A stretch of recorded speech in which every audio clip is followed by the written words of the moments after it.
Bueno, continuamos en Todo se sabe. Vamos a hablar justamente sobre, prevención, sobre inversión pública. ¿Realmente estamos gestionando bien los recursos a partir de las intensas lluvias que vemos hoy en el norte del país y en realidad en varias regiones, también en la selva, inundados, totalmente inundados, con problemas, con afectación a viviendas, carreteras, cultivos, repitiendo, quizás no en la misma magnitud, pero lo que vivimos en el 2017, hace poco con el fenómeno del Niño, donde se nos prometió la famosa reconstrucción con cambios.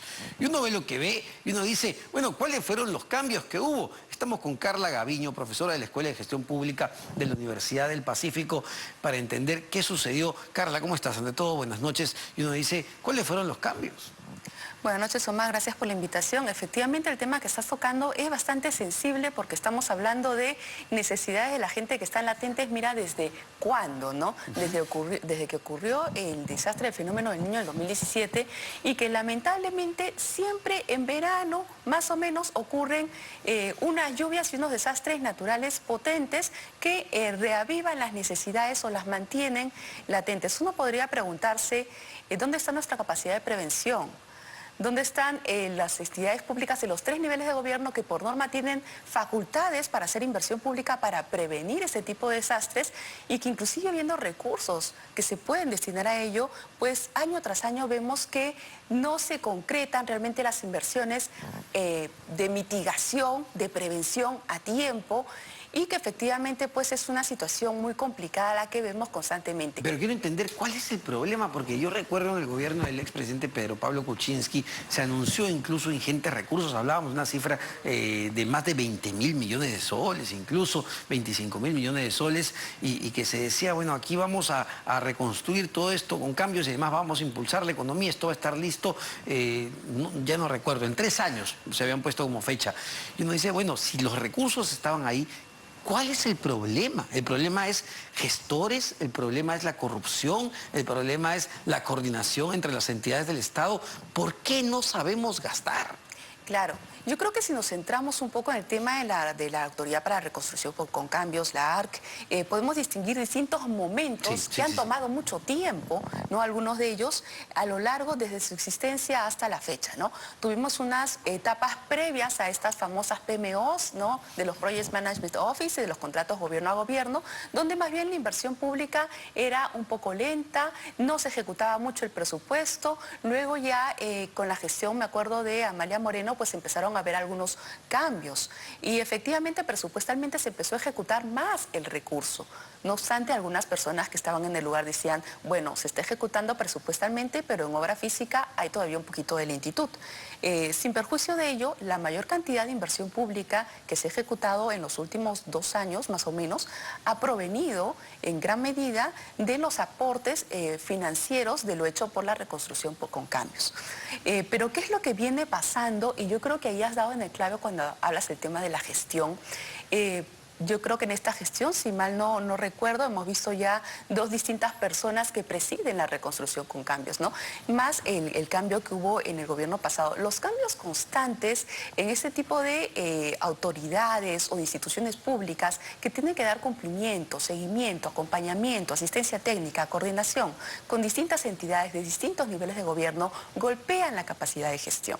Entonces, si estamos cambiando los funcionarios que tienen tanto que coordinar con la cooperación o la parte de la asistencia técnica del G2G extranjero, como con los gobiernos regionales, las municipalidades, los ministerios, para que puedan llenar bien las fichas, hacer bien las obras, tener adecuados expedientes técnicos, pues entonces ahí vamos viendo ya un espacio donde los mismos cambios generan dilaciones en el tiempo que son perniciosas ante temas tan delicados como son las reconstrucciones. Ya el sector público de por sí ha sido lento, es burocrático, la permisología entiendo que es un dolor de cabeza para las empresas, así lo refieren además diversos gremios como AFIN, la CONFIEP, la cantidad de cosas que te piden, pero con la llegada del gobierno de Pedro Castillo, también es algo que se menciona mucho, ha habido una fuga de talentos, ha habido una fuga de gestores, ha habido ingreso de gente sin capacidades, sin experiencia, que ha deteriorado aún más lo que ya teníamos deteriorado. Sí, definitivamente yo creo que en su momento inclusive yo manifesté que para mí lo que estábamos viendo era un escenario de desprecio hacia la gestión pública como una especialización y una materia en la cual la gente se dedica durante largos años de su vida, de su Desprecio carrera. al tecnócrata. Efectivamente. Y los tecnócratas, valga decir, en general para la audiencia, son aquellos que le dan continuidad a las políticas públicas a pesar de los cambios políticos. Te cambian de ministro, probablemente de alta dirección, pero tú sigues teniendo personas en las líneas, en las direcciones generales, gente técnica que sustenta o busca sustentar sus posiciones en temas económicos, legales, técnicos, y no tanto, y no entran al Estado por un tema político de pertenecer a tal o cual partido, sino en base pues a la transparencia, a la meritocracia, a los procesos de selección. Yo creo que esa tecnocracia se ha visto golpeada lamentablemente en toda la gestión anterior, y yo creo que hasta ahora estamos sintiendo las consecuencias de ello. La ausencia de políticas públicas adecuadas en este momento, los grandes reclamos sociales que tenemos, nuestra capacidad o incapacidad de prever las situaciones como las lluvias que comentábamos inicialmente, en buena cuenta tienen mucho que ver con que la tecnocracia no está ahí, ¿no? Hay muchas personas que se han mantenido de forma resiliente en sus posiciones y han continuado, pero también pues hay muchos que han salido del Estado, ¿no? Entonces, y los cambios constantes que se venían dando, la incertidumbre, la inseguridad en los puestos que se tenían, no hacía que fuera muy atractivo para otras personas ingresar a el Estado, cosa que yo creo que hasta el día de hoy se sigue de alguna manera sucediendo. Y vemos que es decir, claro, la inversión pública sigue avanzando, se sigue ejecutando en periodos, algunos periodos más lentos que otros, pero me pongo a pensar en los grandes megaproyectos que se anunciaban anteriormente. Y hoy por hoy lo que vemos es una lista de proyectos que son los mismos que tenemos hace 10 años y que no terminan de salir. Me refiero a Majesiguas, me refiero al aeropuerto de Chinchero, ampliación del Jorge Chávez, que está desde el 2001, gasoducto. ¿Qué pasó con todos esos megaproyectos? Chavimochi, quizás más. Efectivamente. Y yo creo que ahí nuevamente podemos hablar de un tema de gestión pública. Esos proyectos que estamos conversando, la mayoría de ellos tienen ya muchos años. Hay una deficiencia para generar nuevos proyectos de infraestructura que atraiga más al inversionista. Pero también tenemos un tema de fondo que es qué tal está nuestra capacidad para hacer un buen seguimiento, acompañamiento y destrave efectivo y real a estos grandes proyectos que supuestamente son nuestra prioridad en infraestructura. Podemos remontarnos a las críticas al anterior Plan Nacional de Infraestructura como al actual, ¿no? El hecho que en tu primer Plan Nacional de Infraestructura hayas tenido proyectos que has dejado de lado para incluir otros, una nueva lista en el segundo Plan de Infraestructura, ¿qué te dice sobre tu capacidad para desarrollarlos? Y que por qué no salieron adelante. ¿Por qué tuvimos tantos proyectos que llegaron a convocarse, licitarse y tener procesos desiertos? ¿Dónde estaba nuestra capacidad para generar realmente un ambiente atractivo para que el sector privado participe de procesos de selección que tantos años demoraron en madurar? Ahora, desde el lado ya del sector empresarial, y tú que has estado del lado del sector público, quizá lo conozcas bien, ¿cuánto afectó todo el caso Lavallato?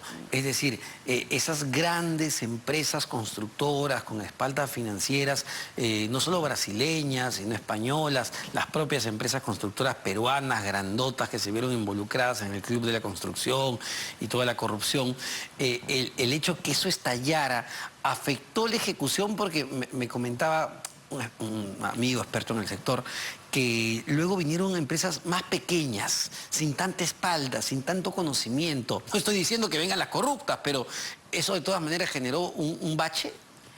Claro que sí, y yo creo que hasta ahora el tema de las asociaciones público-privadas, las APPs, sigue sintiendo el golpe del efecto del Lavallato. Tanto así que en gran medida virar hacia los esquemas de los contratos gobierno a gobierno para proyectos grandes de infraestructura, es de alguna manera asociado con este desprestigio que han tenido las asociaciones público-privadas en nuestro país y nuestra capacidad como Perú de responder y decir, podemos hacer procesos de selección transparentes, podemos llevar a cabo buenos proyectos de infraestructura de envergadura durante concesiones de varios años, de forma transparente, de forma abierta, sin que haya pues ningún tipo de negociado debajo de la mesa. Los G2G, recordemos, empezaron con el tema en infraestructura pública de los Juegos Panamericanos, pero se ampliaron a otros tipos de proyectos. ¿Y han estado funcionando? Con cambios. Bueno, tenemos el caso de los Juegos Panamericanos, donde sí se logró pues tener la realización de los Juegos en un tiempo muy breve, donde por otra norma, como la ley de contrataciones, construir toda esa infraestructura nos iba a exceder en el tiempo. Entonces, en ese caso sí hubo un nivel de éxito en cuanto a tiempo. Por ejemplo, uno dice, ¿no? ¿Por qué no agarramos la cantidad enorme de colegios que tenemos muy debilitados, con pésima infraestructura, los empaquetamos y se hace un convenio gobierno-gobierno? No sé, por decir cualquier... Que vengan los canadienses a hacernos pues los colegios, dado que nosotros no podemos hacerlo. Que ellos contraten a las empresas canadienses, pongan todas las estrategias y vengan a hacer los colegios. ¿Eso es posible?